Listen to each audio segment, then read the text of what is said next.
Come on a walk with me. Come on a walk with me through the Swedish forest. Let's do some forest bathing, shall we? Take it in.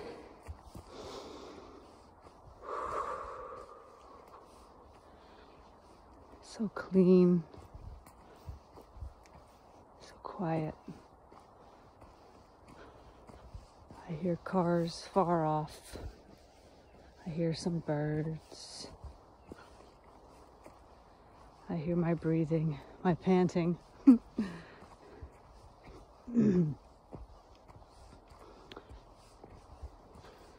little dangerous here, folks. You hold on, you got to pay attention. You got to look down now so we don't take a stumble, because this is wet and we don't want to take a fall in here. Never to be found again. Well, I guess the neighbors could probably hear me screaming.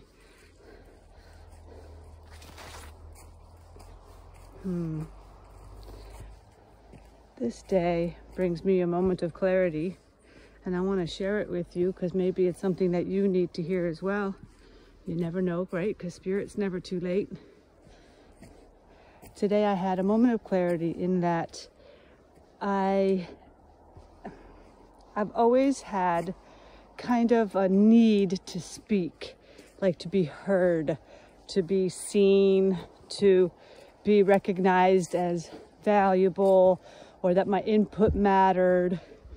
And I'm sure that comes from where I fall in line in the family, because I'm the youngest of 5.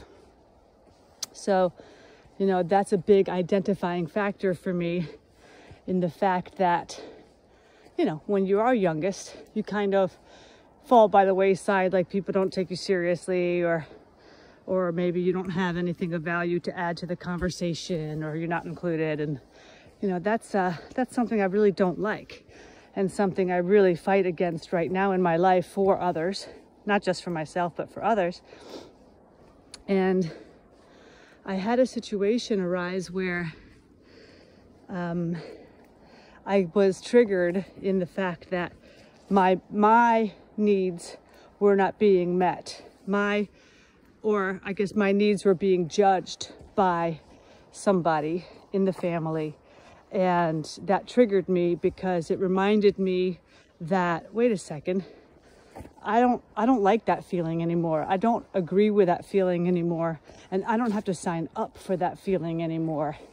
Now that, my darling, is some serious growth for me, because before, where I would retaliate immediately, lash out with ugly words because I was hurt, instead of using love, I would speak in anger or with resentment and bitterness, and always in a backhanded manner, never in a proactive or productive manner. Right? That was my way to protect myself. I became fight or flight, right? This is the cortisol. This is what happens in the brain where you feel like you have to protect yourself. Well, now, because I've done a lot of work on understanding how it is that I feel and how it is that I act and react to situations in my life. And now when something happens that I don't feel good about, I get like a constriction in my throat. I feel like almost like I'm choking. And what that means is my throat chakra, right, one of my energy centers in my body, is activated to say, Asa, hello, listen, speak your words, speak your truth. It's okay. Speak. Say what it is that you need to say, but say it with love.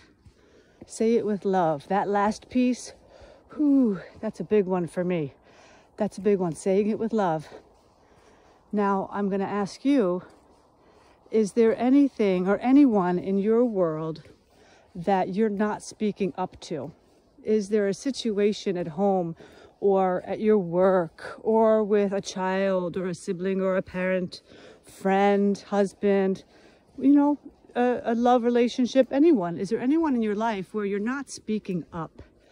Because who do you think really is the one that's suffering from that? It's not them. It's never them, really. It's always us. It's always us that takes the brunt of that pain or that anguish, that resentment, because we can't expect other people to know what our needs are if we don't speak them. We have to speak what it is that we want and what we need. And when we do that in a loving way, it feels so good, and it feels really freeing. And then your throat chakra will also start to open up, and you'll practice. It's a muscle, right? It's a muscle that you practice with, and you start doing little by little. You speak your voice, you speak your words, you speak your truth. And you know what? Your voice matters. My voice matters. Everyone's voice matters. Everyone has the right to be here. There's no mistakes. Not one person in this world is a mistake. So if we know that, and we can respect that and love each other for that, and use our own voices to say what it is that we want and that we need, and possibly other people are not going to agree, they're not going to accept it, they're not going to want it, they're not going to want to hear it, but that's not up to us. What is up to us is to be honest with ourselves first and with others next. Where are you? Where are you right now, my friend? Where are you in your heart? Where are you in your soul? Do you feel trapped? Do you feel stuck? Do you feel not seen or not heard somewhere? I understand. I understand. But you know what? Maybe you need permission from somebody, from just somebody to say, listen, I hear you, I see you, I'm next to you, I'm with you. I got you, I got your hand. Go ahead and say it. Go ahead and say it to the person that needs to hear it, and say it with love and kindness in your heart. In the forest today, say it with love and kindness in your heart, and know that you are supported and that you are loved. Enjoy your weekend, and good luck.